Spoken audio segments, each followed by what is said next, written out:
Fantastic. Well, let's get ourselves started here. We're right at map 15, so I'm gonna have to search out for the secrets. But I guess the question I had is like, in the first week, we learned some about the different editing tools that you used, where we saw that you had restrictions you had to deal with, and um, seeing some of the TNT like inspiration.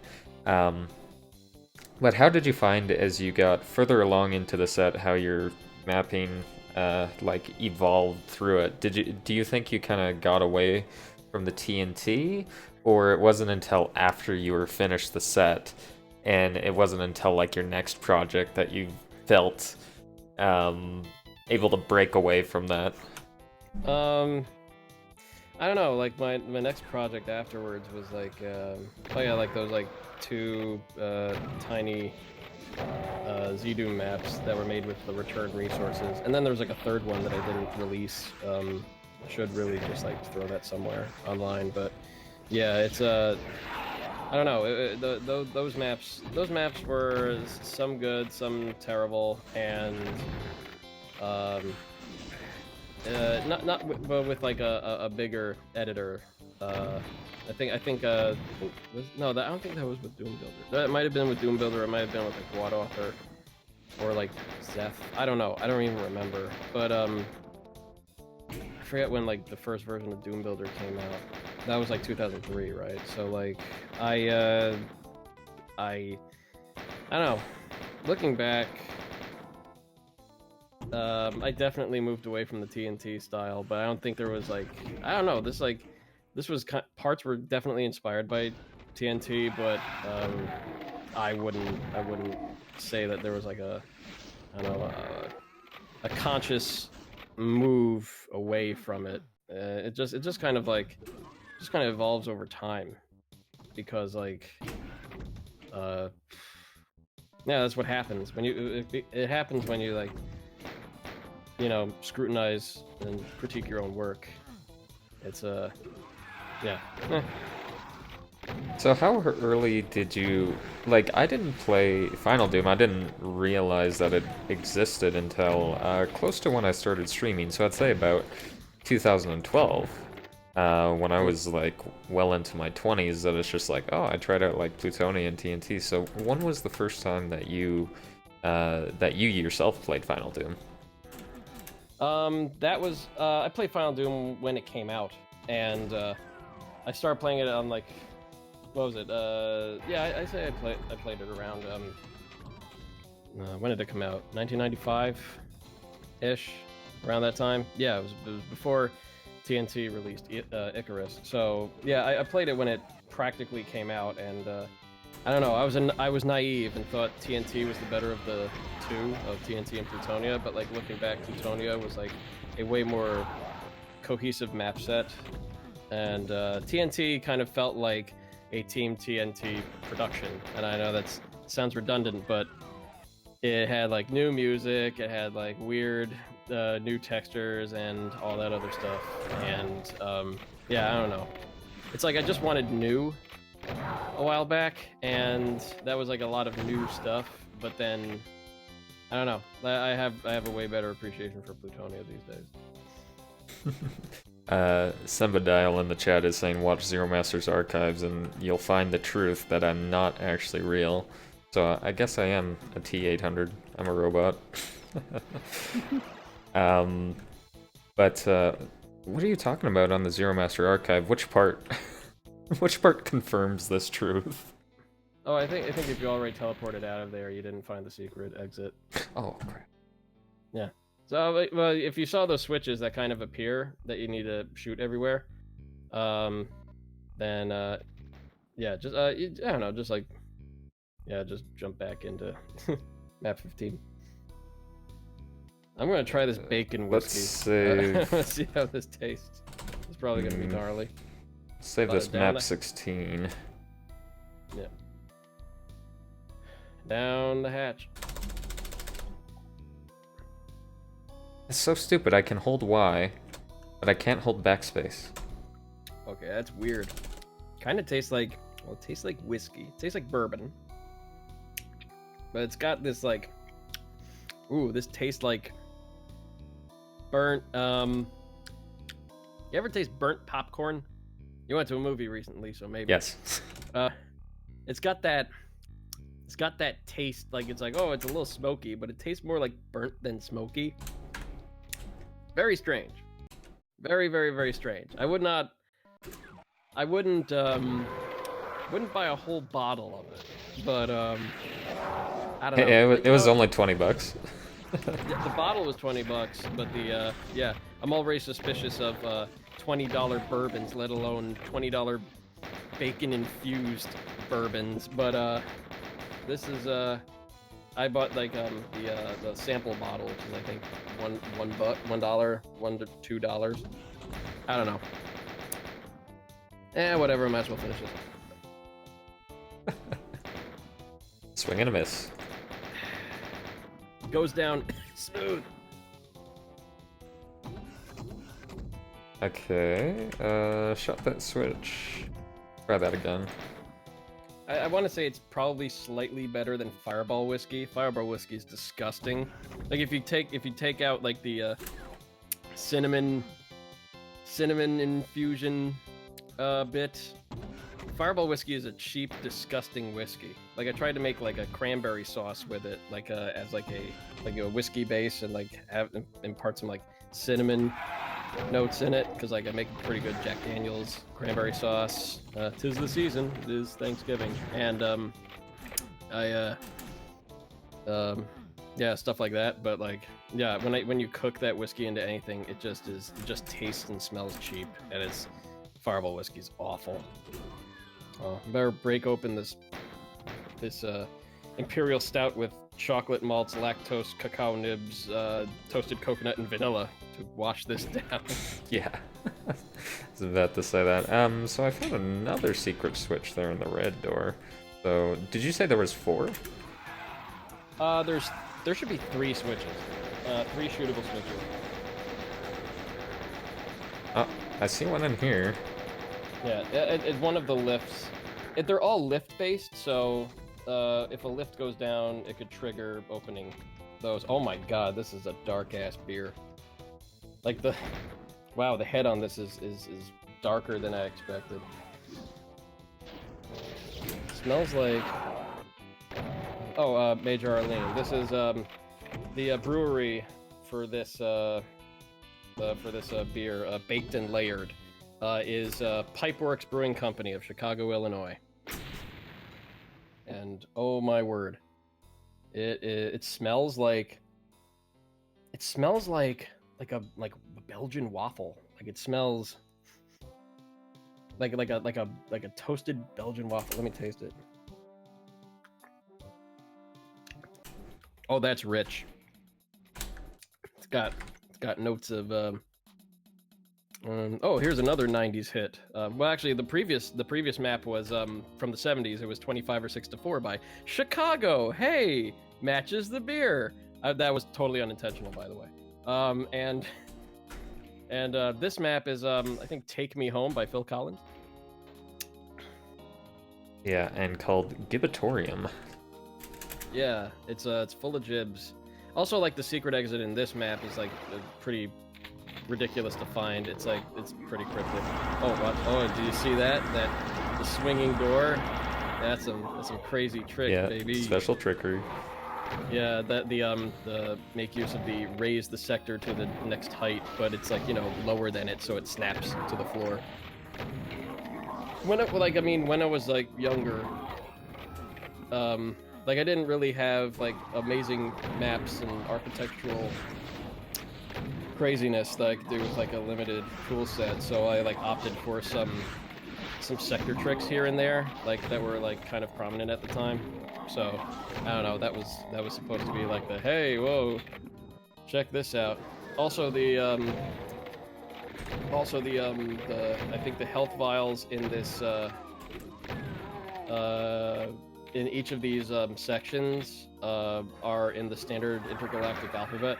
Like they're arranged in shapes for that, and then if you if you unscramble the letters, it says Keen Rules.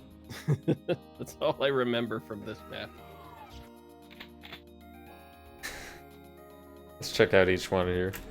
Well, you Oh, already I got picked the up quite a BFG. few of them.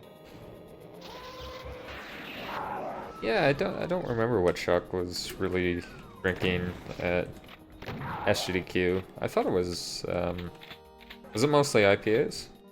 I think so. IPAs are big and popular. Yeah.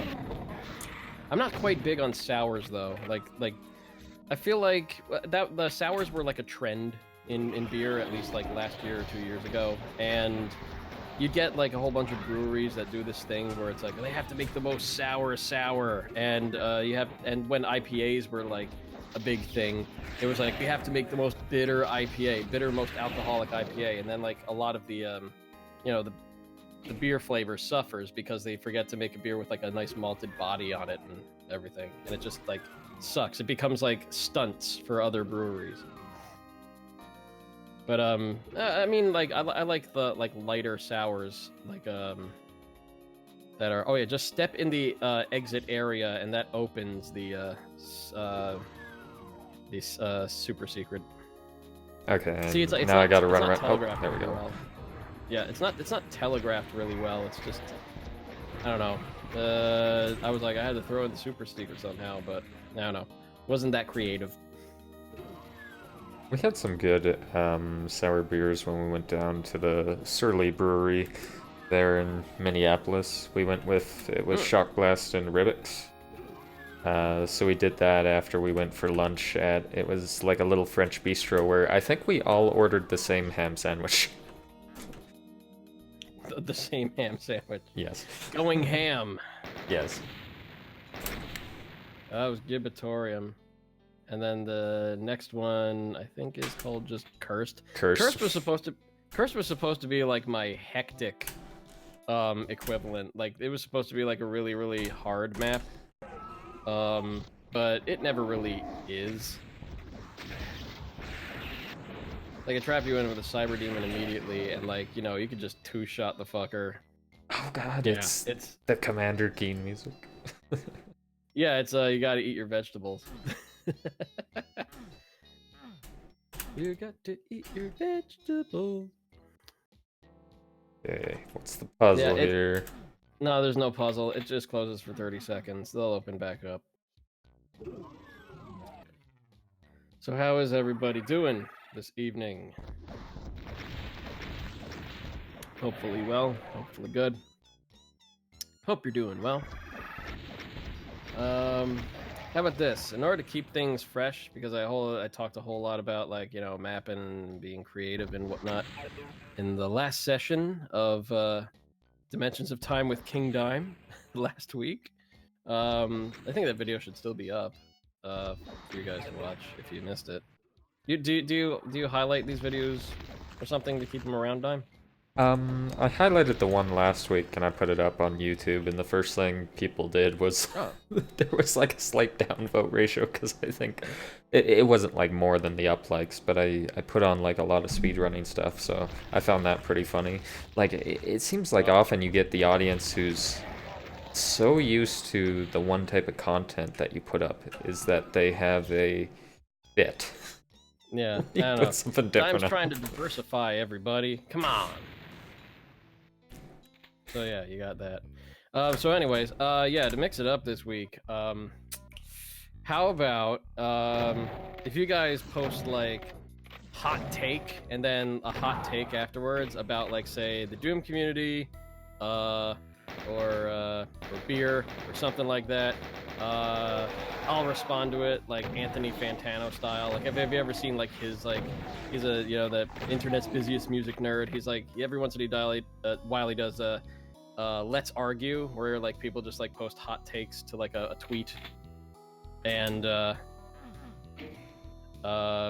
like he makes like a Let's Argue type of video where he responds to like all the best like hot takes and whatever. Your hot takes, your not quite fully realized opinions, and we'll respond to the best of them in a segment called Let's Argue.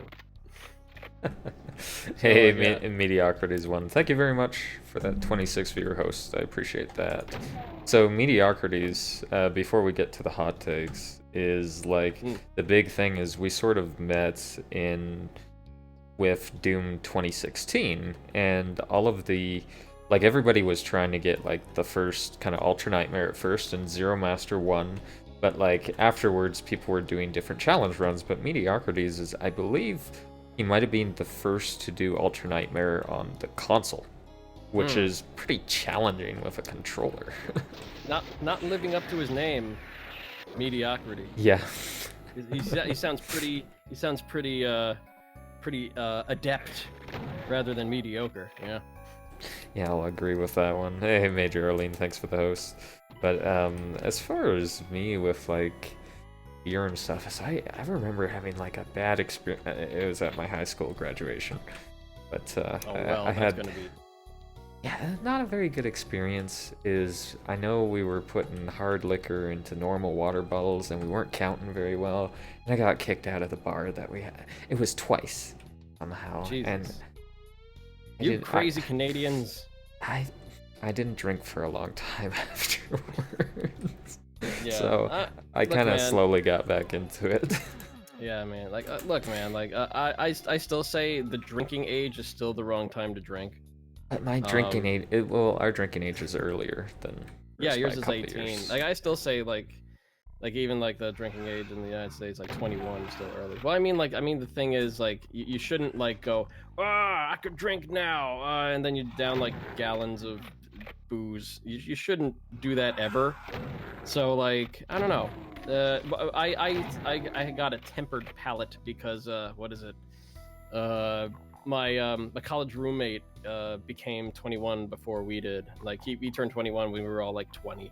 And but he was like going to college for like microbiology, so he wanted to be a brewer, and so he'd spend a bunch of his money on different types of beers.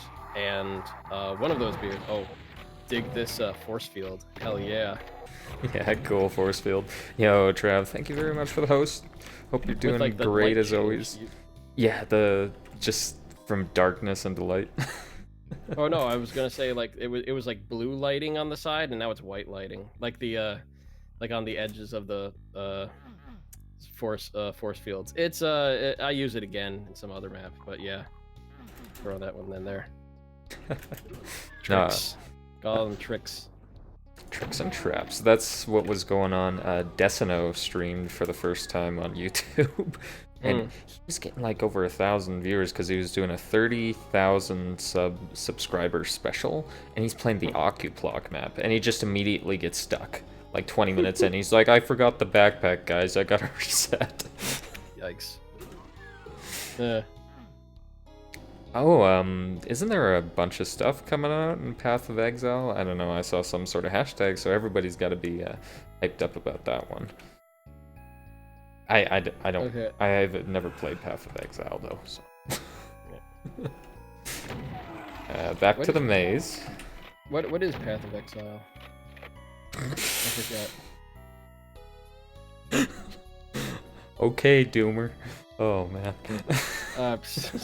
What? Were you waiting for an opportunity to say "Okay, Doomer"? No, I came up with that. I came up with that one on the spot. Path of Exile. Okay, fine. Google will tell me. Jerk ass. All right, Path of Exile. Oh, free to play action role playing game developed by Grinding Gear Games. All right. Okay. Yes, and it's very, very, very popular. Yes, that's where. I mean, I heard of it. I forget exactly what the heck it was. I was like, either this is some kind of like League of Legends clone, or actually, it's League of Legends is a Dota clone, or something like that, or it's I don't know. I didn't know whether it was in like the free to play category or the pay monies category. You should go check out the. It's fun when you first look at the passive chart for abilities. Is just go open that up and bring up a Google image, and it's like, if you ever played Final Fantasy X, there's a skill chart, except for this one in Path. I think it's immediately like zoomed out, and it's intimidating. Yeah, it's oh wait, if you flip, there's like one switch you flipped in the maze that I think opens up something outside. So you gotta go back outside. Yeah, if you're just like wandering, it's gonna seem like, yeah. I don't know. I think I had there's a window near the switch where you could like see something fall down. I think telegraph and shit is hard. So if you flip that and then like it opens up a, you gotta head back. I gotta out find to out how where to get that, back like, outside. Yeah. To where that where that window was like pointing out to, but yeah.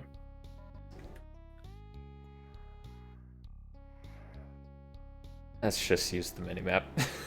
Yeah, just Okay.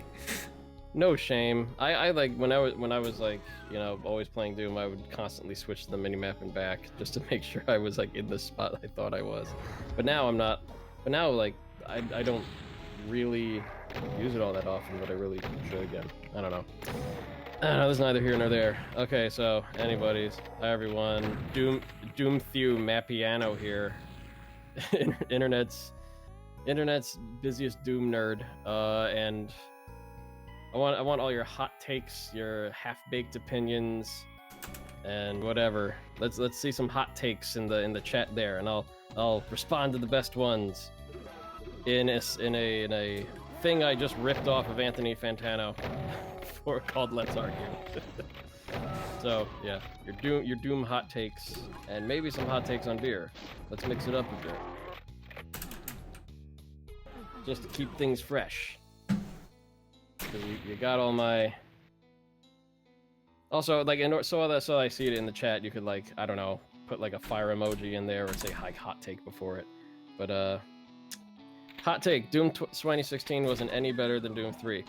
You are wrong entirely. Doom 2016 is a way better use of the Doom brand than Doom 3. Although I totally appreciate, Doom 3 being.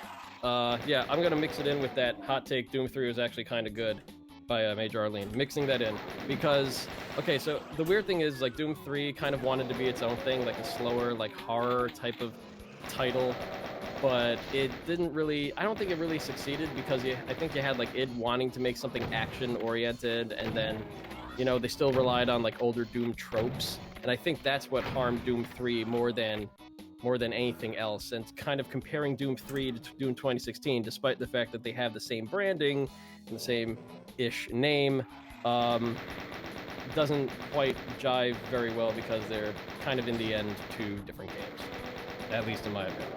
And Doom 3, weirdly enough, if it didn't have like Doom theming or whatever, I think it still would have been seen as an okay game, but because it carried the Doom name, people expected something that they did not get.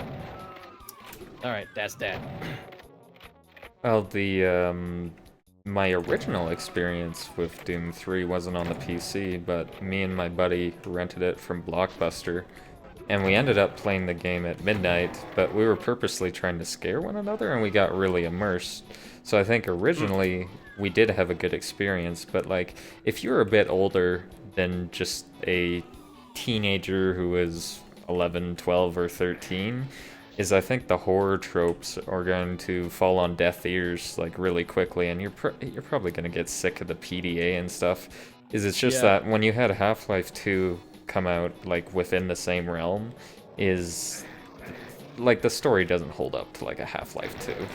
No, although I liked what they were doing with the with like trying to mix in like the Martians were a civilization like killed by hell. But like, it felt strange. Like, what would Martian hell be like? Because it seemed like, the human hell would be like the merging of like machine and flesh and all that other stuff. I wonder what the Martian version of hell would be like if it manifests itself in different ways. And I kind of liked how it like winked at like, there's an actual bigger story here. But I don't know. It felt like there wasn't enough. Time and resources to flesh that out, or it like just kind of like weirdly merged in with the rest of the game. But I think id was not prepared to make a narrative focused game or something slow paced that a narrative focused game would have been good for. I don't know. There's like, I have no idea what they tried something with Doom 3, but I don't think it really deserved Doom 3. maybe something like, I don't know, like Doom Stories, whatever, like to kind of like separate the branding a bit. Let's see, I think I missed a hot take here. Oh, hot take. Doom Roguelike Arsenal is not the new gameplay mod standard. You know, I haven't really played Doom Roguelike Arsenal, although I do know about it. Wait, is that something by... I want to say, did the Kinsey make that? Hold on a second. Is that the thing that got cease and desisted? Or was that like the project after? No, that was Doom RL itself. Oh, okay. This is like a different version of it? It got like...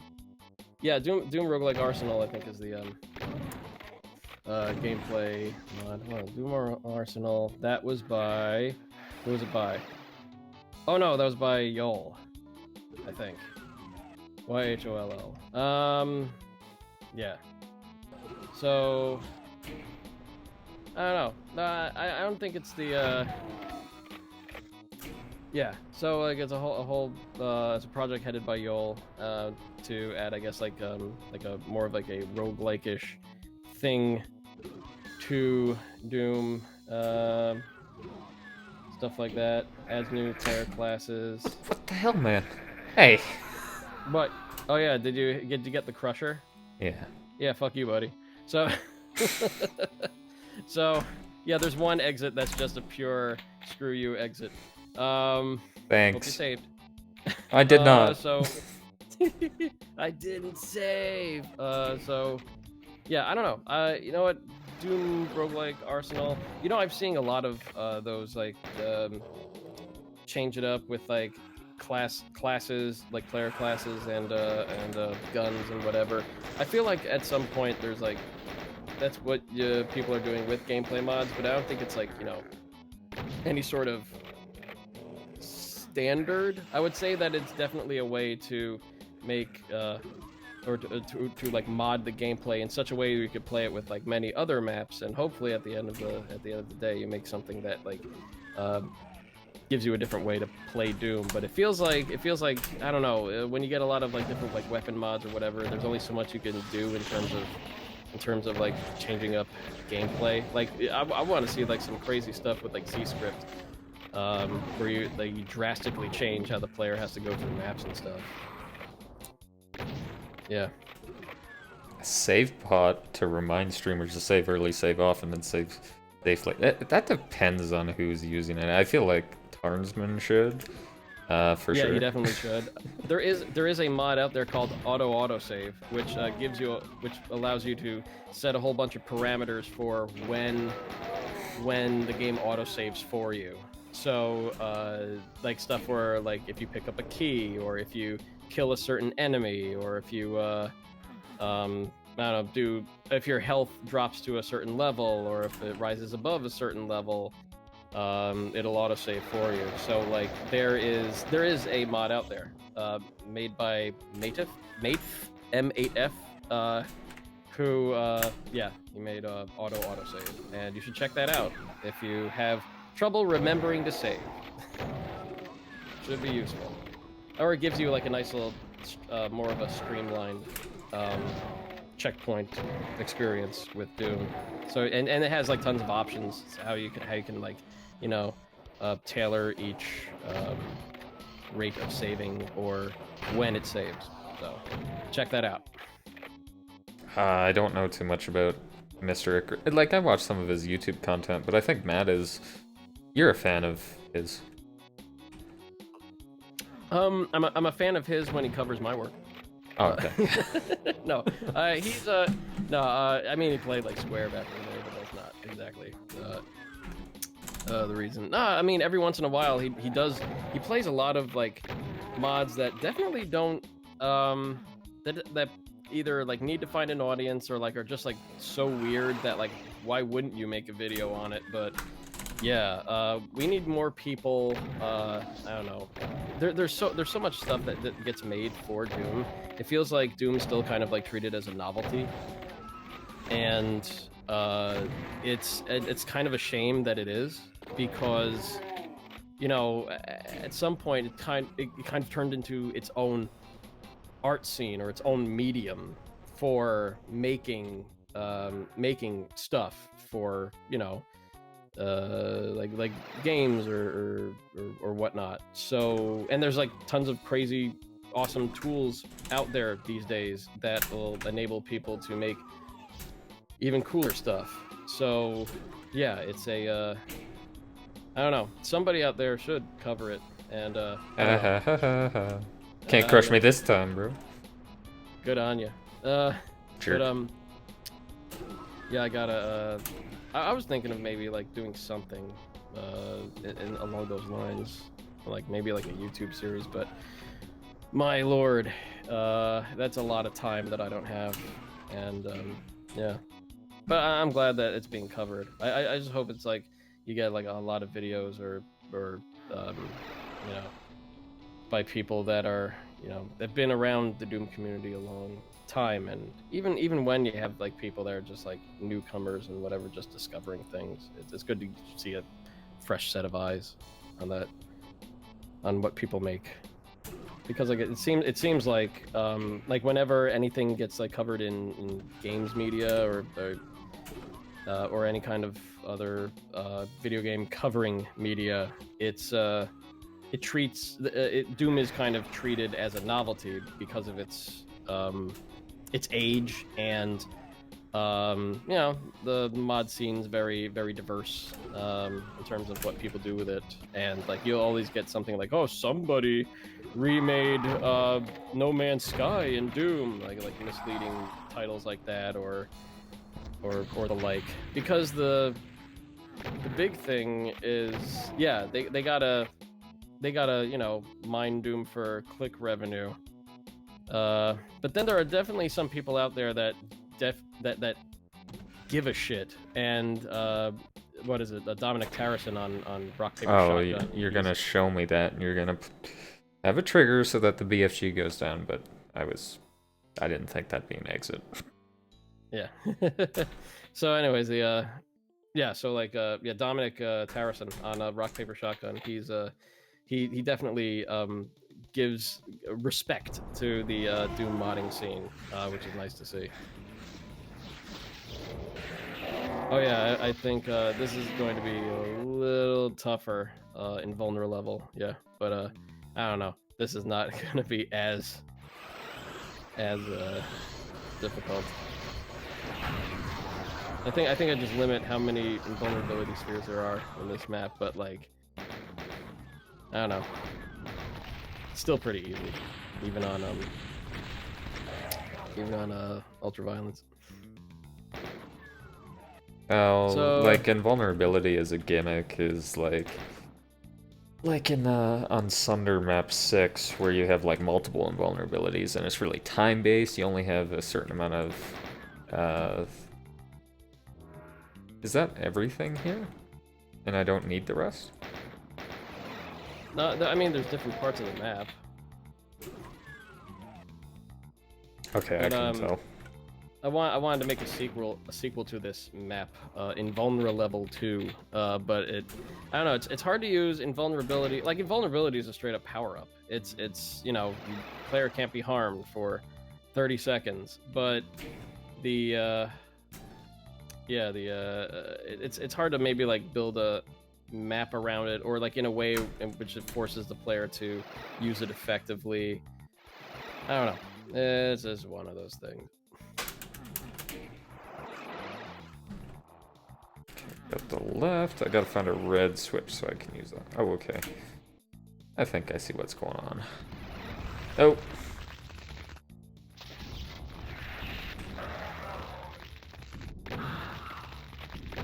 Hey, what's up, Count? Okay. Get this one. Oh, I don't need it. A lot of these maps turn into like concept maps. I forget where the exit is in this. Oh wait, yeah. So yeah, this is a really tiny map. Just run over this? No.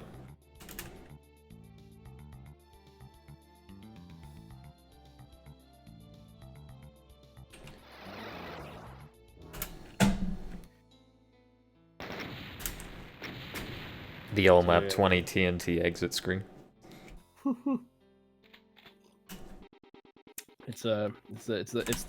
It's a weak sauce TNT exit. How do you like this glass, baby? Yeah, now we need Still to use like that. do a media posting on the windows. Windows in Doom.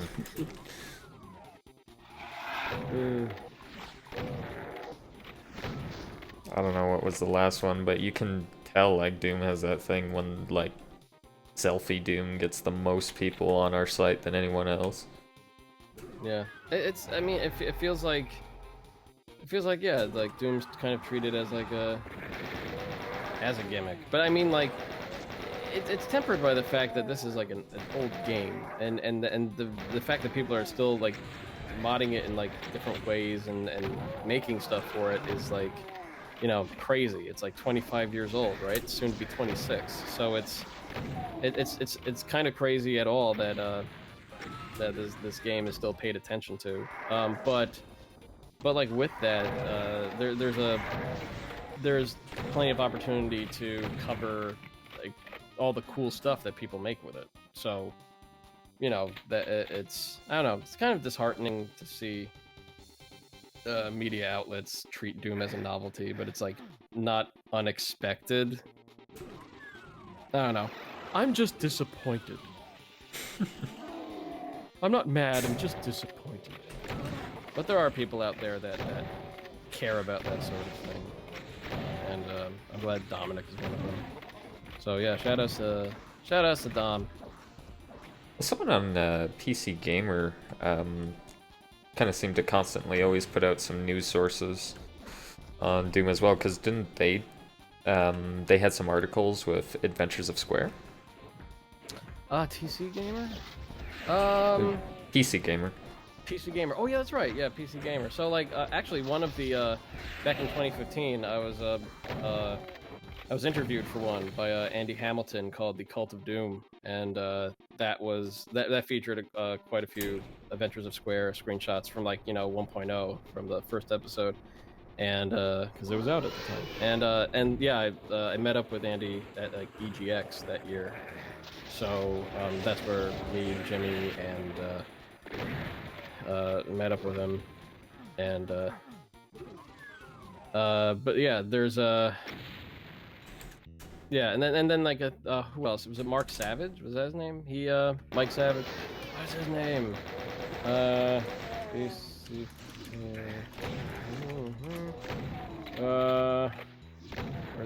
it? Phil Savage? No. Let me just look up. I don't want to get this name wrong. Doom mod. Where is it? What's his name? I mean, also, but who else on PC Gamer? Fraser Brown covers a bunch of Doom stuff, as well as let's see. Who else? Damn, like I gotta look for like a lot of these like older articles. But yeah, it's I mean you do get people that genuinely love it, but then you also get like people that treat it like a novelty, and it's to bring eyeballs to a publication, so it's not always using. I'm sure a recent example with Doom Eternal coming out is, oh, look at this Doom 4 vanilla. It's exactly like Doom 4. It's got the weapons and the monsters and all the changes. Like, I'm sure it was probably around. Yeah. Oh, I think a compatibility option would make this map a little difficult. So, like, originally all those Mancubus fireballs would go through the trees.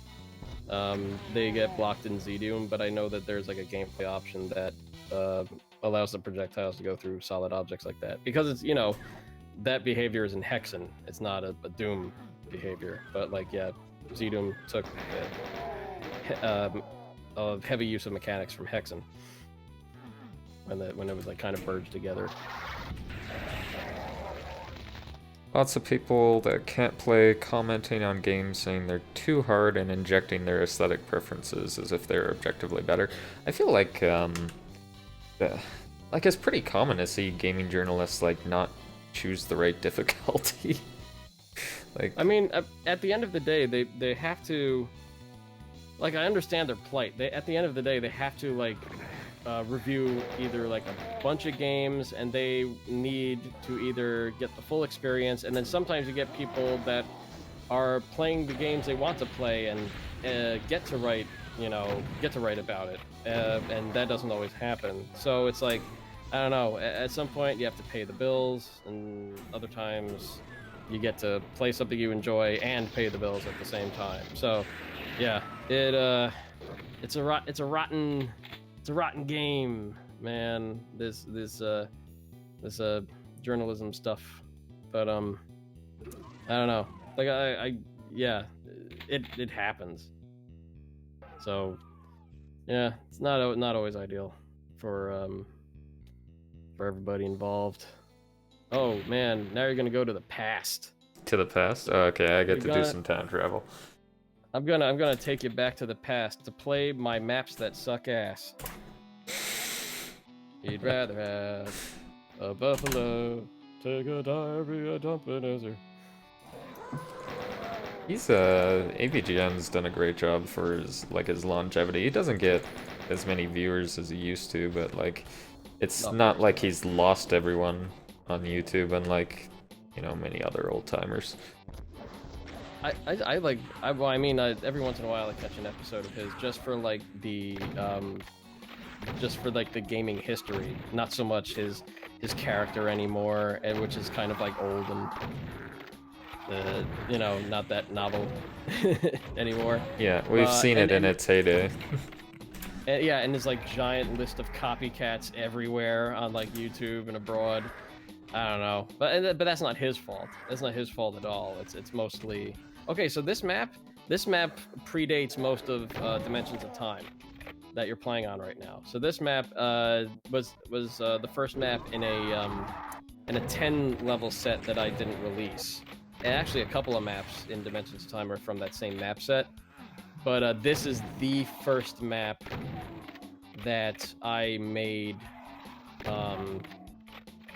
like, not for Dimensions of Time specifically, but then I threw it in as part of the third episode piece of it.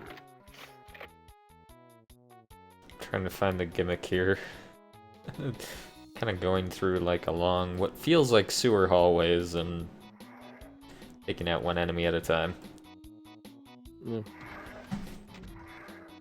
Eventually, you'll find some kind of, or you'll find a locked door, but you'll need that like key. That's, oh no, that's a red door. No, if you go through the quote unquote maze, I'll find it if I go the right direction. Okay. Yeah. Use that auto map. Ah, there we go. Missed one way. Hey, what's up, Vulcan? Yes, a dime stream with a mic. And with a special guest. That we used to do pretty constantly on here, kind of on a weekly. That was like a 2-month period. I'm remembering the old days. I did that all the time. Yeah. It's yeah. Not so special. Oh, that's a hot take. Where's the fire? Yeah, I'm not a. Yeah, I'm not a. It's important to stay humble, I find.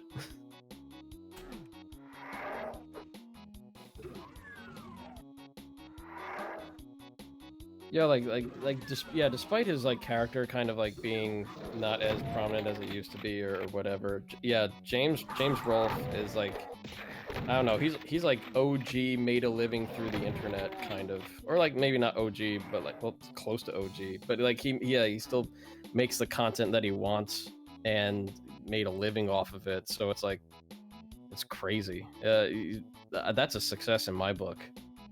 And if he still gets to do what he wants to do, that's like even better. More invisible boxes? Hell yeah, I milk that to death, man, because like it was like the most amazing trick in my arsenal. Did you advertise any of that in the TNT letter? No, Look at these points. I think in the first couple of maps I didn't really have those tricks, but like, so like this was made over the course of, I'd say, like a year and a half, and yeah, that was eventually I like learned more tricks, and playing a bunch of other wads and stuff, and I'm like, how did they do that? Holy crap, how did they do that? So yeah, there's a lot of learning from my betters, and you know that's what people should be doing. It's like learn from your contemporaries. um you know when you're starting out, you're going to be ripping them off, or like just like remaking stuff that they make, but like you're learning all the mechanics of like creating maps or encounters and stuff like that. Like early on, you're going to be imitating, but then like later on, when you figure out how everything works, you'll naturally start having your own brand or whatever. Yeah, and we an example of that was 8079, as we saw, because he started, uh, I'm gonna say mid 2000s, put out a couple map sets, 50 monsters.wad and violence.wad, and the first 10 maps or so in 50 monsters you could see an obvious scythe.wad kind of representation. Is like map 6 almost felt like copied, except it had like a different route, but then it became his own, or his own thing. Yeah, I mean, like the thing is, we all like I want to say that everybody, including myself in the Doom community, are influenced by Eric Alm. Yeah, especially in the later like in the later half so far of Doom modding being a thing. And oh yeah, I liked Quake. Quake came out at the time, and this was originally a map 07 of like the other map set, but then I like remanufactured for use in this map set. So you have to like find like a hidden switch, and yeah. So, anyways, what was I gonna say? Oh yeah, so like yeah, you're going to be influenced by other works and stuff. Like as you probably saw, like TNT 1 at the very beginning, and very beginning of this map set, and yeah, eventually you start, if you play a whole bunch of other stuff, and then you start getting ideas for your own stuff, and yeah, eventually you get the experience to extrapolate from there. Like everything's a remix. Everybody learns from somewhere and is inspired by somewhere. So yeah, don't especially if you're starting out, don't feel bad if it feels like you're like ripping off other people's work. I mean, don't straight up plagiarize, but like don't feel bad that it's like, oh my god, this feels similar to this other thing or whatever, because yeah, I don't know, you're building your own rules around what you like, and then you're eventually going to make unique stuff based on elements of what you like.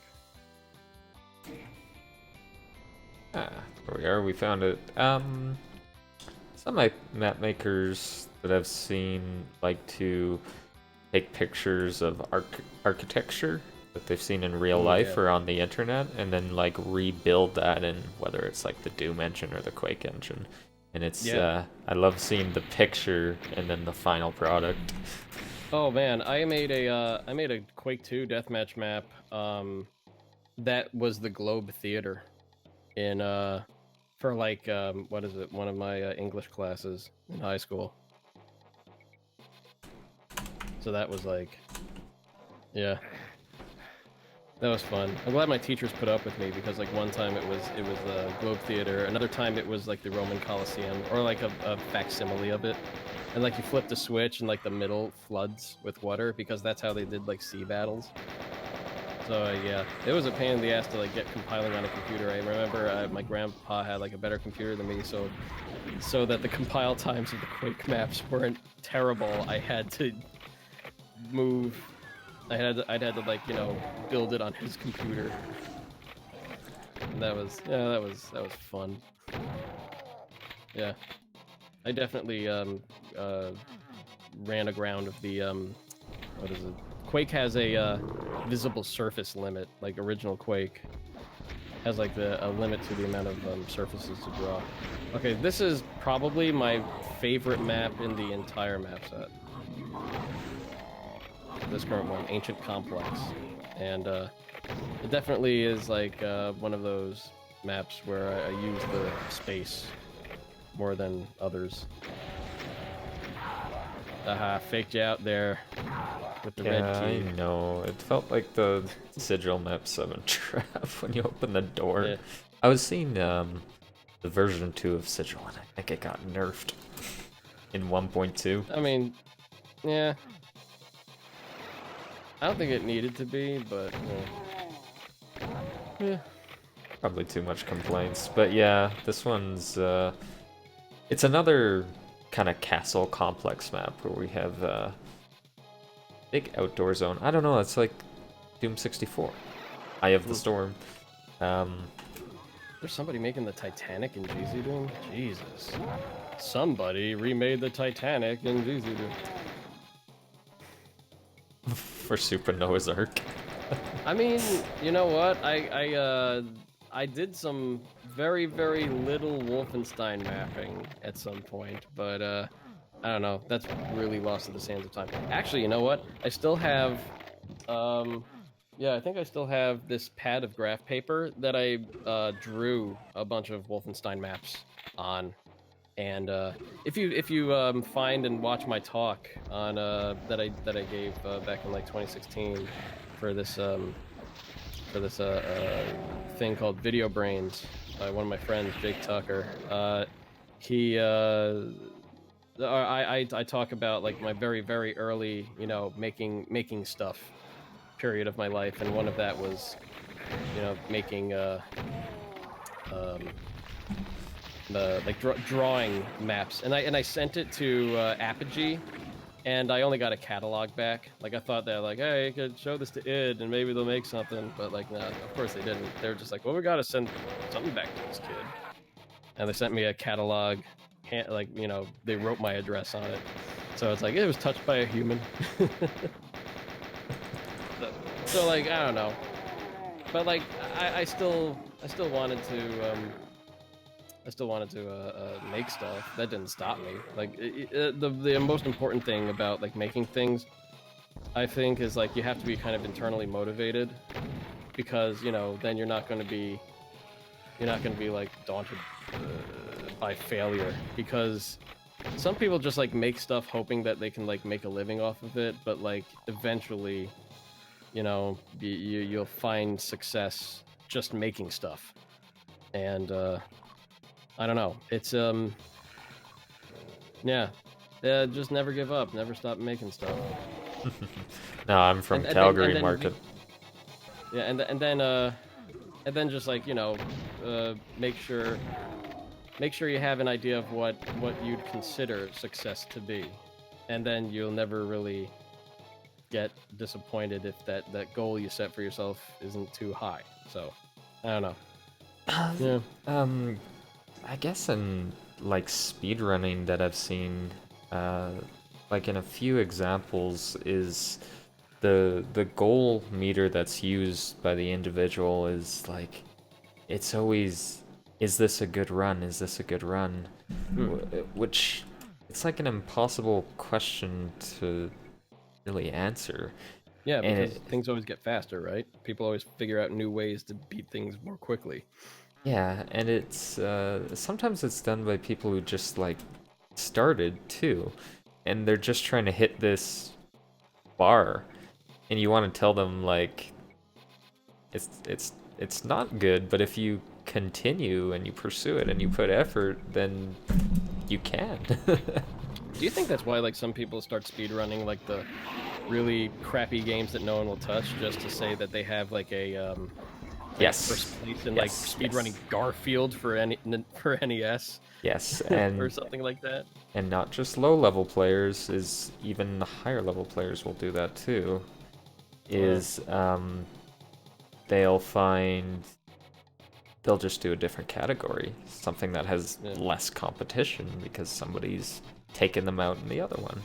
I've probably done it myself, like just seeing a Zero Master run that looks impossible, and you're like, I could just change to the other game, and it'll be easier. Yeah. Zero Master really puts a lot of people to shame in like the Doom speed running. But like the what is it?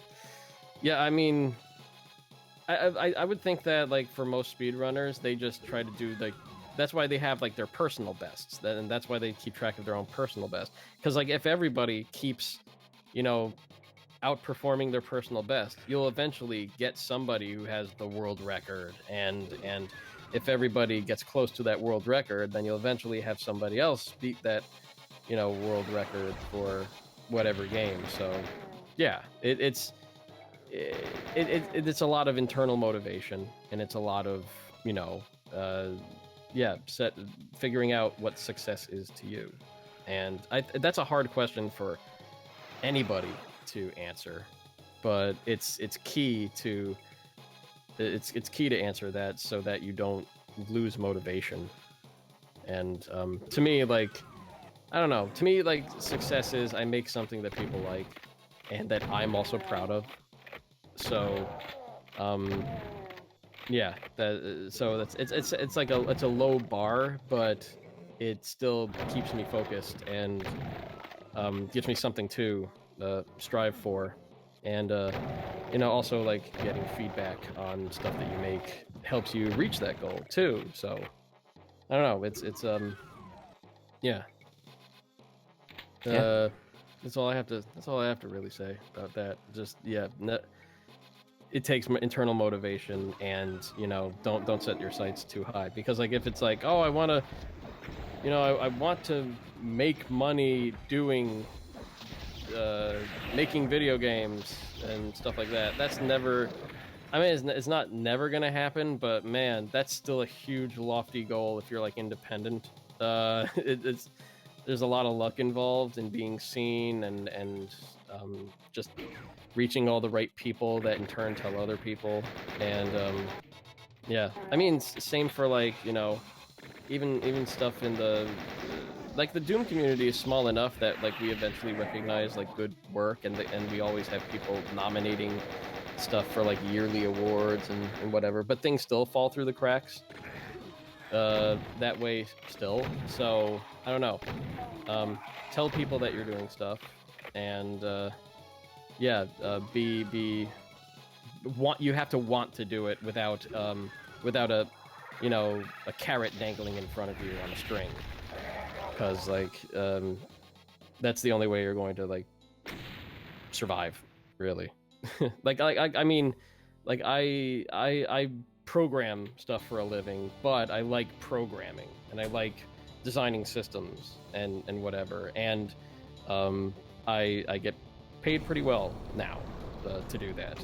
But you know, there was a time in which I was kind of underpaid for doing that, but I still liked doing it, and it covered all my expenses, so I didn't really care that I wasn't being paid a lot. But now I'm like, I don't know, it was about time that I needed a new job and a new pay raise. So you just gotta, you know, move onward and upward when you can.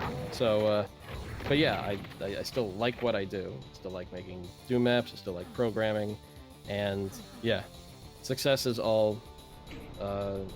Success is what you you know, want it to be, and yeah, It's all about fighting on that treadmill, as I can say. Like it's interesting from the outside. Is like you could say, oh, I've been really successful in doing this stuff at QuakeCon and GDQs and getting tons of eyes on Doom, but it's easy to fall into a hole at other times. Like I can have a single stream where I'm kind of in a bad mood, and I'm just like, no, nobody cares about me or anything like that. So it's just like, you have to, sometimes you need to take a step back and kind of just appreciate what you've done, and then go back to it. Yeah. Man, like at my lowest point in my previous job, I was like, oh my god, I've done nothing. Should I be better than when I am right now? And I had to like physically pick myself up and like go around my apartment and be like, Matt, you know, your work has enabled you to live not at your parents' place, and you have this diploma on your wall, and you paid off all your student loans and all this other stuff, and like it's like you have to kind of self-inspire sometimes when you're at like when you're at like a bad having a bad day, because everybody needs to be reminded sometimes of their like accomplishments and what they've done so far, and my I guess my fuck my I'm trying to search for the right word, my not disadvantage, my hubris is that sometimes it's like my accomplishments, or what I consider my accomplishments, is like a lofty goal that I don't think I've done yet. It's like, oh man, I want to like help people make video games. I haven't really done that yet, and that's really kind of what I want to end up doing. But like I'm now still working for corporations and whatever. But it's like, look, I'm still doing what I'm interested in for money, and that's enabled me to do a lot of other stuff in my free time.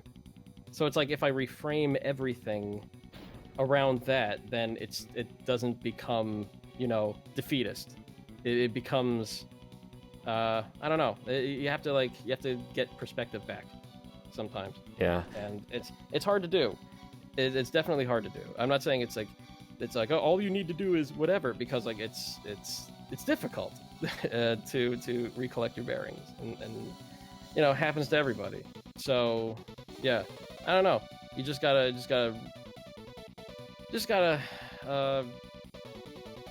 you're awesome. Yeah. You're awesome, and don't let anybody tell you otherwise. But you think like it's when you get some sort of imposter syndrome that it would always come later, but I'm like an example of someone who puts extreme kind of pressure on themselves, and I would always get into this that defeatist sense like almost immediately after going through with like finishing up a goal. Like when I did my StarCraft run at AGDQ, is I started looking at forums and stuff right after, and seen like just even a few comments that it's like, oh, I'm not up to say that Korean caliber or this caliber. I don't know. I just got so disappointed in myself, like thinking, oh, I could have done better, I could have done this, I could have done that. Yeah. But like I'll literally go sit in a chair like after I've just finished the event, and you think like that should be celebration time where you're going out for dinner or whatever, but I was literally like disappointed in myself. You were looking for affirmation. You were looking for external reward, and that bridge falls. Am I dead? Yeah, you're pretty much dead. You're looking for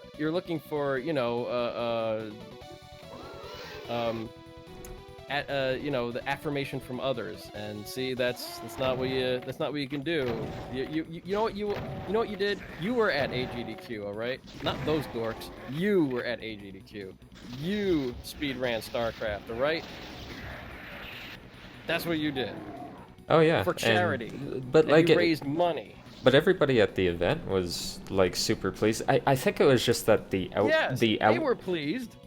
The outline community and the speedrunning community are just very different, and I think it's a special circumstance because like I had other people that I looked up to, like whatever Artosis, Tastosis, and things like that, and there was like a little segment on their show, on the Pylon show, with Artosis almost exclaiming like he watched for a little bit, and Artosis was starting to think there that, oh, I could do this better than this guy, and then having like a couple pros on the show like saying, oh, I didn't really see it, like I wasn't really into it. I don't know, I think it's that I have a lot of stake in two different communities, and that just like was a bit of a blow. You know what?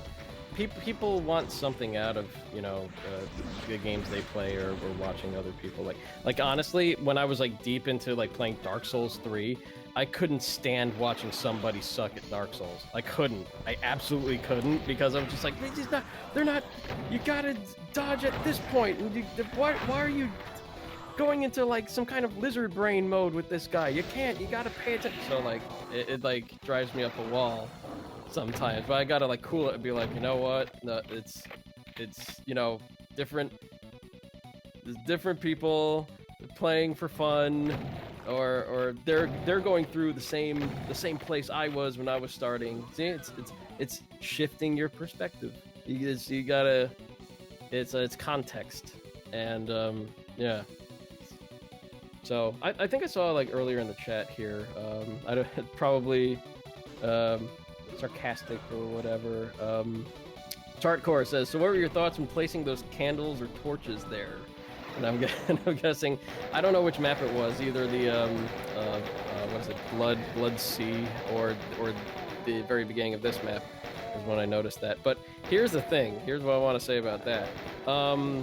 In each of my maps nowadays, I try to have some kind of, like in every single like shot or view, have something animated in it, or something that's moving, because I don't like my maps to have just a static look, because I feel like the map is lifeless if it has just like nothing to nothing happening. Like you still want to, it's like kind of like I still want it to be like a lived space, or like a living area, and having something that's always moving or animated in every angle that you're looking at stuff helps, I think, in that regard. And I definitely did that for Square and a bunch of maps that I made, but I don't know, in the older maps I didn't really have that. I don't think I had that like wherewithal to do that. But you did the yeah. Sandy Peterson in this room. I did the Sandy Peterson all over these maps, and very underrated song playing in the background right now. It's In the House of Stone and Light by Martin Page, I believe his name is. But yeah. I must go there to find my soul there. So like you could tell that I was like into all these like 90s and 80s music and stuff like that. That was just that was like where a lot of the music for Dimensions of Time was from. I don't know. I had weird music taste when I was a kid. I can see a lot of those choices in that time period. Oh, you've been throwing some just asshole arch files at me. Like it was the map that you exclaimed was your favorite of the set, as you put the Archie in the middle of the bridge, teleports in behind you. Yeah. That's a right shitty place for an arch file. That's a really, really shitty place for an arch file. Yeah. Look, man, this is early Mtrop mapping. This is not my A game. This is more like my C+ game. And yeah. But we'll get to your A+ maps. We just have a few to do first before we get to, say, Coffee Break. Oh man! Oh, when are you planning on playing that? After the best WAD ever and Zexus. And we should... You're actually going to play the best WAD ever? I am going to play the best WAD ever. Oh lord. Oh, then we got to bring up people other than me on this, because Jesus Christ, you're going to have to tear into it. Although, like, I wouldn't want to tear into... so I also made the best WAD ever with a friend of mine at the time. I mean, he still is, we just don't talk, but like, yeah, it's Bill Nichols. So he and I made a Mega WAD for Doom 1, and it also incorporated like a 4-level map set that he made early on before that, called Big Zig. I don't think you can find it anywhere. I think it's probably lost to the sands of time when like AOL's file servers went down. But yeah, it's but like yeah, he also made maps, and then he made a couple of like Quake maps, but then some like a bunch of like CTF maps, and yeah, I don't know. He wasn't as into it as I was at the end of the day, so yeah, I moved on. Average Mtrop, but you said you got a lot of good reviews of Dimensions of Time back when it came out. I feel like, well, like at the time, I wonder if it was like there wasn't too many like megawads out, and this was still like I don't know. I still hear that people like this is definitely like more function over form in terms of like gameplay. These are not very pretty maps, but I want to also say that this tugs at like, you know, nostalgia quite a bit in terms of like, say, music selection or from what people have played around that time. And this is very much a product of the time, not so much just tools. So that is, you know, it's yeah, it is what it is. People like it for different reasons, and all those reasons are valid, and people dislike it for reasons, and all those reasons are valid. So yeah, that's kind of what I take away from this 21 years later. 21 years, 1998. Yeah, that's not too far after the game's release, so 1998 was, yeah, it was like 4 years after Doom 2's release ish, and then yeah, I think I didn't start mapping until 1995, and then I started releasing stuff around 1996 because a friend had internet, and then I got internet, and it was like a lot easier to upload stuff. But like our biggest upload point was like to like AOL, America Online, and then later we were just like, oh, we got to push stuff to ftp.cdrom.com because that was like the original archive for id games, and then I think it moved to gamers.org for the primary mirror. But yeah, that's old internet, man. That was in a way I kind of like that the weird barrier to entry is you have to like FTP a file. It's still kind of very retro in that way, and then like it deters people from just uploading like crap and like very very very like quickly made stuff. But like, I mean, I don't know, it kind of shouldn't be that way as long as we have like a competent public feedback process and just people playing stuff, and you know, I hope the people that make stuff also play the stuff, because I know I do. And although I don't quite have the time to play and make, but yeah, it's but now I have like, you know, several years of experience playing and making, so I don't know. I just try to make something new with stuff that I make, and that's how I push myself. You know, nobody grows unless they're challenged. You know, complacency is the enemy of progress, and you should always push yourself to do different things in order to gain experience, stuff like that. are the part times the same as Doom 2? Yeah, these are not patched, so they're definitely the same as Doom 2. Though I think I made a Bex file for this, like the Boom dehacked extensions, but I never released it. And I think in that I made par times, but I don't know. It's not terribly. I don't think it's terribly important. I don't know. Watch a bunch of speedruns on this. They're out there, so that'll give you an idea for like how people will, you know, how quickly they get through it. Okay, press the switch, go back. Yeah, okay, a square puzzle.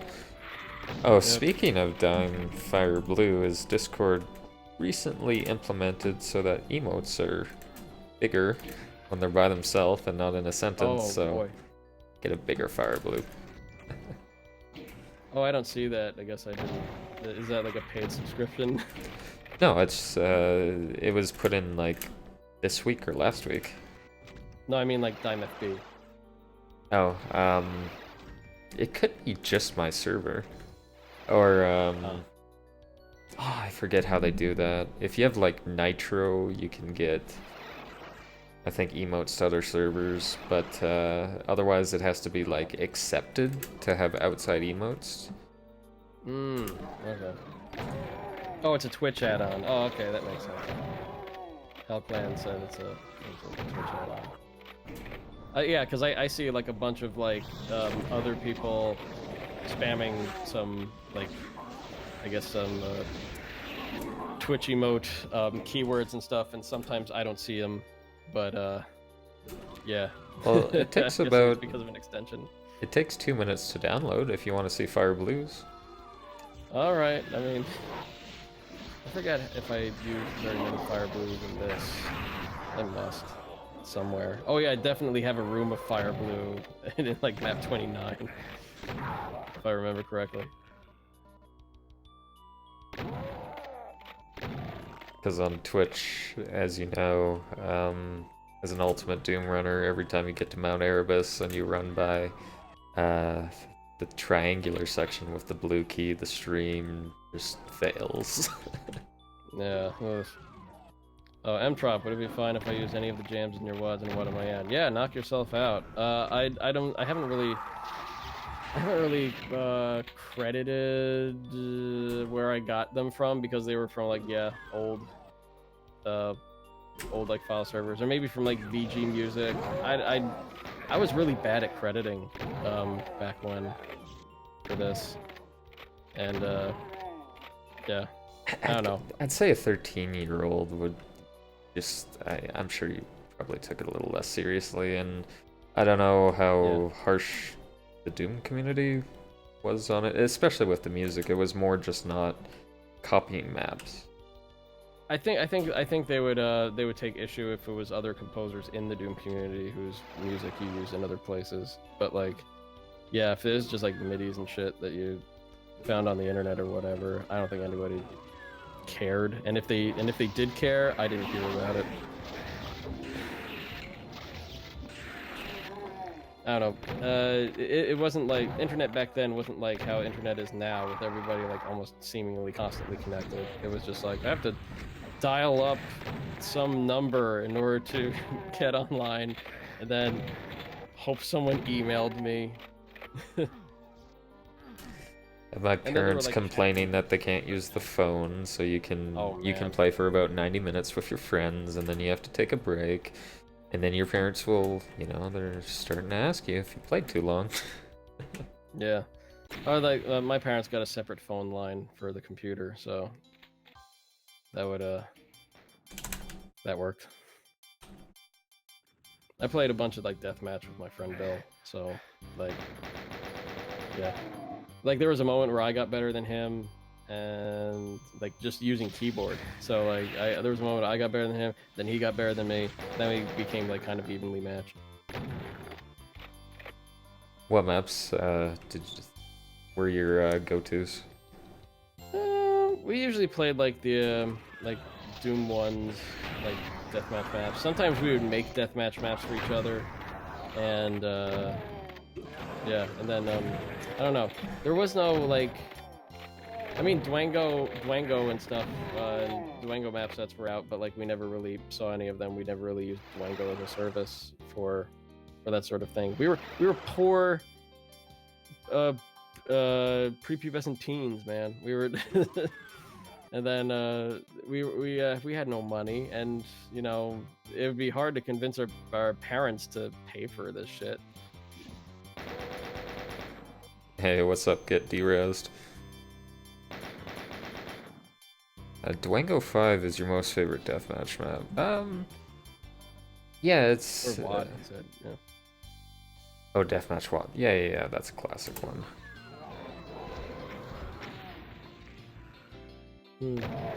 Come on, I want to see some hot takes. I want to see some hot takes, unpopular opinions. We gotta have, I guess the whole chat must not be beer drinkers. Maybe it's just wine drinkers in here. We can't get a single hot take. Not just like beer. I mean, like about Doom. Hot takes about Doom. I know, hot but takes about... you mentioned beer. Yeah, and I also mentioned beer. Ooh, you don't have to answer this one, but was it difficult modding Doom maps after Columbine? I don't think people. I think it was like. I don't think it was because of the commonly held, opinion was like, these kids were shitty, and everybody, blames video games for like, violence and stuff like that, and that was like always a thing. So, it just like Doom World got quite a bit of traffic, but like from like, like media people and concerned mothers and shit like that, like way back when, that shit happened. I don't know, Ling would know. Linguisa, the guy who runs Doom World, he would know way more about that than I would, because I wasn't really on Doom World at the time. I was just a lurker, but then like I was on it proper around like 2005. So I don't know. It's not a yeah. I think it kind of like came and went. And that sucks to say, but like, yeah, it just was like, it wasn't really that huge a deal. But we were just, there's more like embarrassed that he came from, he was I think what was it, the other people on there were like the Doom World posters, and I don't know. It was just like, oh shit, what the fuck, and then like things continue on. It wasn't really like a big change. Really, I don't know. It was just more a main post that was put by the front page. I don't know who was administrator back then and did the actual post, but I'm sure instead of like having an effect on mapping, it was more like just hoping sort of the community sites didn't just die over it.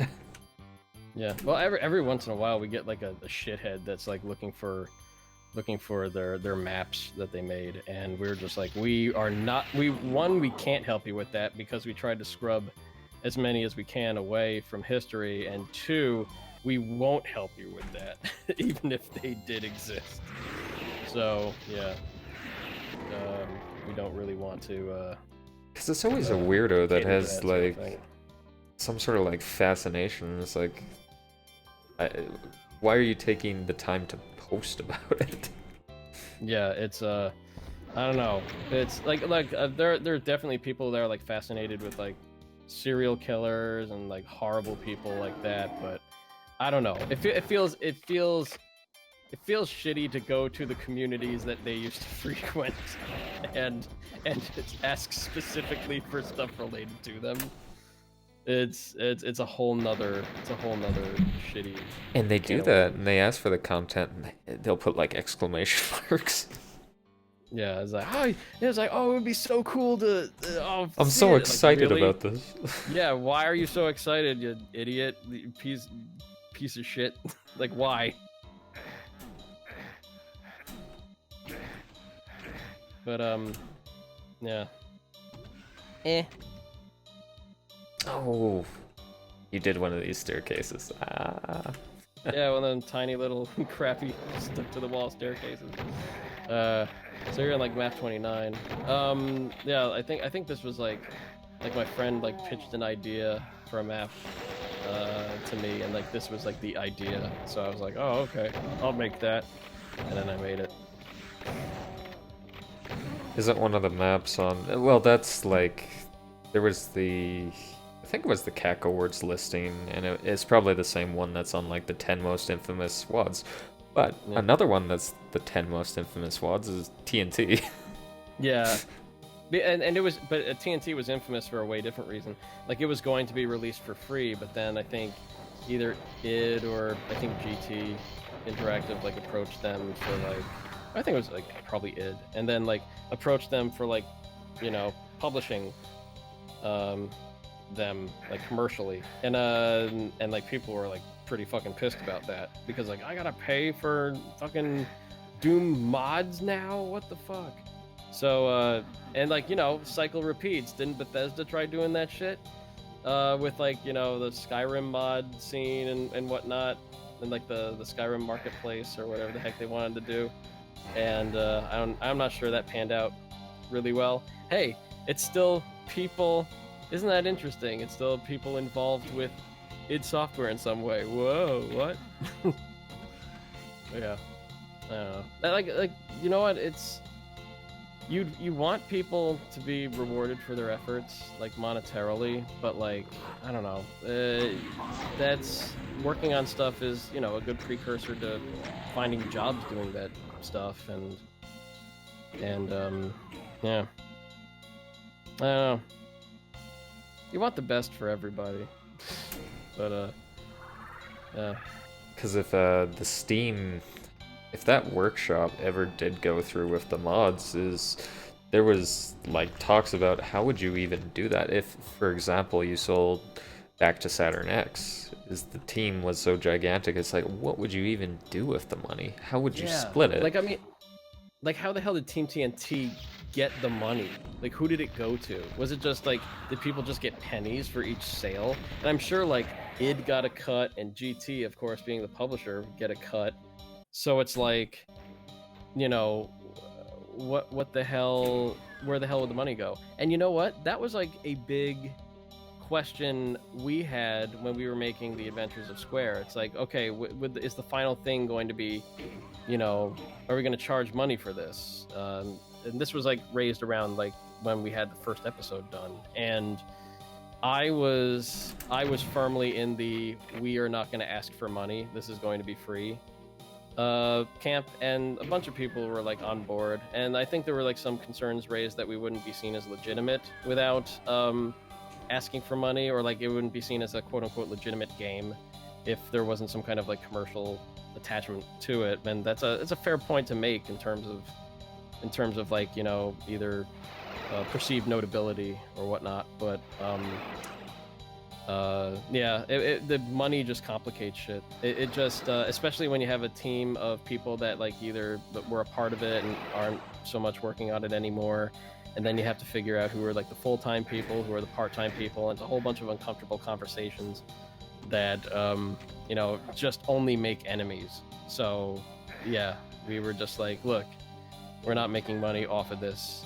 Who knows? Like, and like, you know, if Jimmy wants to like make merchandise or something, I don't know.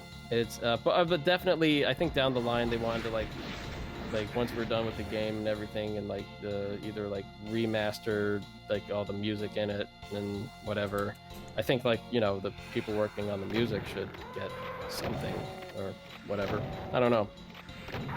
And then it's like, even if we like put it all together in like a big Brick Games pool for like the next project, then it's like, well, I don't know who will be around for, you know, making stuff when that time happens. We just have all this money floating in limbo. So it's like, yeah, people, yeah, the first question is,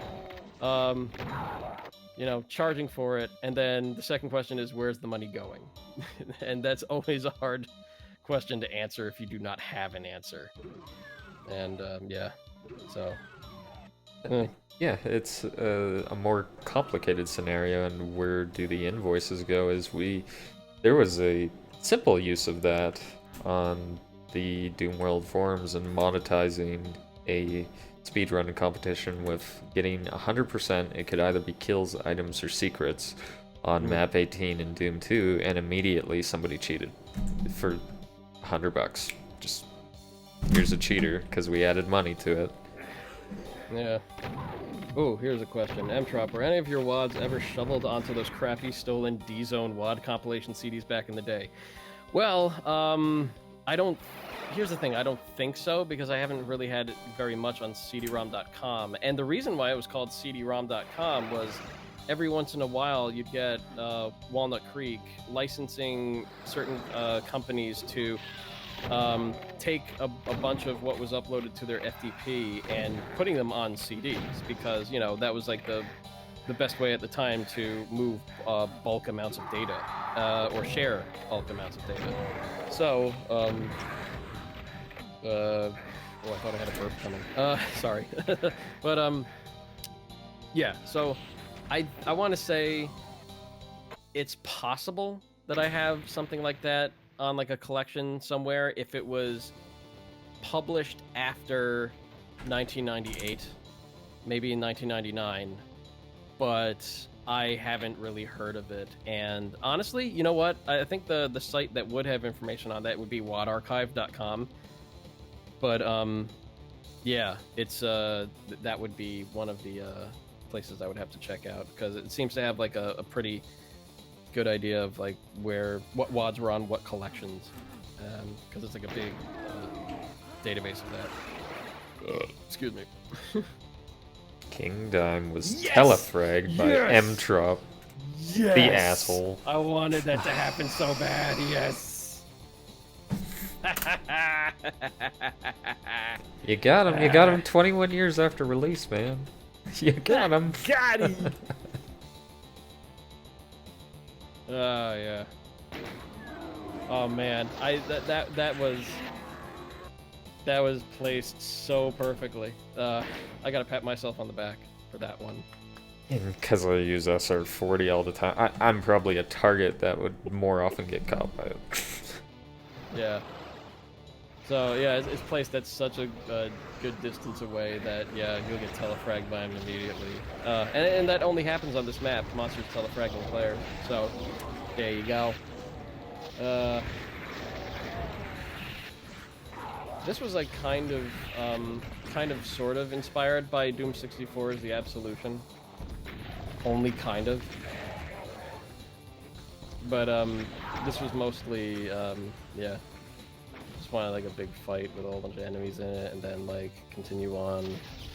I don't know. It makes me think of the final room in well, the starting room where you sort of pick up all the items, but then when you get here, it's like the map with the 2 cyber demons that you fight at that one point, where you have spawns that constantly come in. Yeah.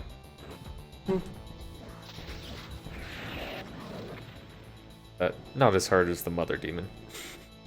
Yeah. Well, if you don't have the Unmaker that's fully powered, the mother demon's a big pain in the ass. Doom 64 is the real Doom 3. Do we shoot it? I learned this from Sigil. Nah. It's a teleporter, though. Aw, you memer. What? I gotta fight the icon. Yeah, hell yeah. This one is like, it's a way different timing. Oh, I think you might have... Ooh, you were so close. I was close. Yeah, it's like 1 solid second when it starts raising. Oh, you're getting good at that. Wait, it's above it. Can I just shoot at the top? What? I mean, if you wait for the lift to go all the way up, you won't be able to hit it. It has to. I'm testing this out. I think you. It may not be too far back. I think. I wonder. Ah, you killed me with 5D clip. Again? Oh man. Nice. Cheaters never prosper, Dime.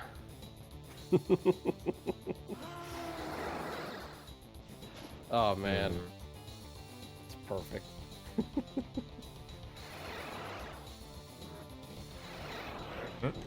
Let's try this.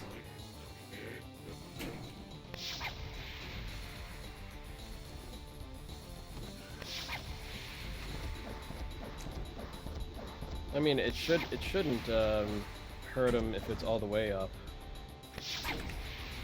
Okay, it felt like I had some shots that weren't actually.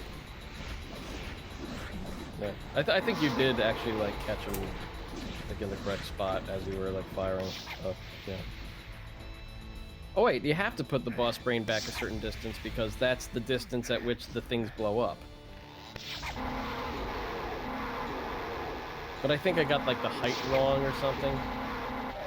I didn't know exactly how it worked. But yeah. Now I know it's like an exact distance and everything. Exact distance and height. Yeah. That's it. That's all of Dimensions of Time. I'm just really impressed that you did it kind of 13 years old. Is like going 12, to the 13, extent to create a whole megawatt is because like often we get people who say that and they'll do, a few maps and just quit. But you were like really passionate about the game. I thought you had some cool stuff in the later maps. How was like texture usage in some of these utilities you use? Because you've talked about line defs and you have a maximum, but what about the other features? Was there like some frustration in just I don't think there was like too much of a like that was like my hard limit because I was like using deep and deep oh yeah, dig that credit screen. The boss back. Yeah, so what is it? Let me think. Yeah, so like the only real limitation I had was like deep, and that was like the best editor I found at the time, or rather my friend did, and I got it from him because I didn't really have an internet connection when we first got it. Yeah, it had that hard limit of 1,200 sides, 800 lines, and if you paid for the full version, it's no limit. And before that, we had like an editor for Windows called Doomed, and that limited you to 30 sectors or something. So like, I mean, it was super lucrative to make editors way back when for money because Doom was so popular. So yeah, you get like shareware limits like that, and then the registered version was full. But like, I didn't really bug my parents to like pay for the full version, so yeah, I just what is it? Just dealt with the shareware for a while, and then like I don't know, I want to say it helped me work within limitations better, but like I just wanted to make maybe like bigger maps. Like that wasn't like when you're younger, I think the mindset is like, why am I being held back? I should like make stuff like how I want to make. And then when you're older, you start appreciating challenges and limitations, or I hope people do, because like that it helps you exercise all the creative parts of your brain and stuff like that. So yeah. and creative music choices. I like how it's the opener too. What? The song that's playing right now for like the first map. Mm-hmm. And then it chills out. Fucking yeah, fucking I started big with like British popular rock band Blur.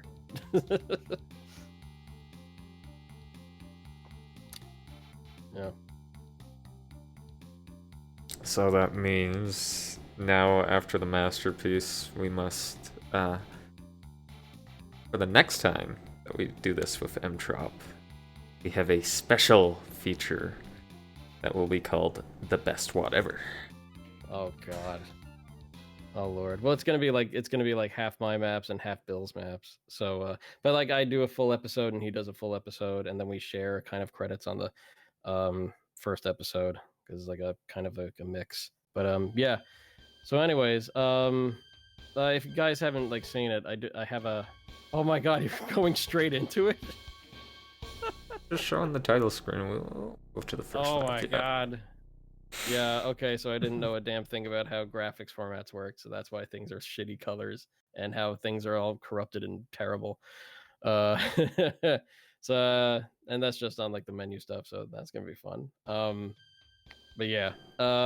So anyways, I did this like talk back in like 2016 talking about making stuff for Doom for over like 20 years. If you could find it on YouTube.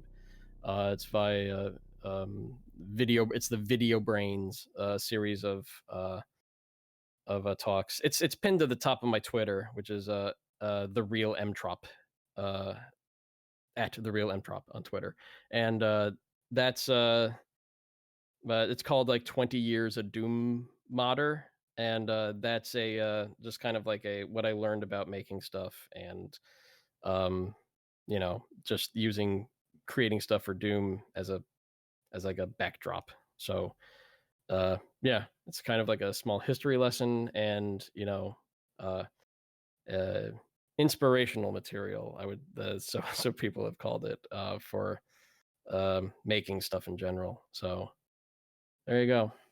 Check that out. If you didn't get enough of me. Yes, we will be having more Matt Tropiano on the stream. But I want to thank you very much for tuning in, everyone. Hope you enjoyed our little history lesson that we had, and I'll send you all off on a raid. And have a good night. Take care, everybody. Happy dooming.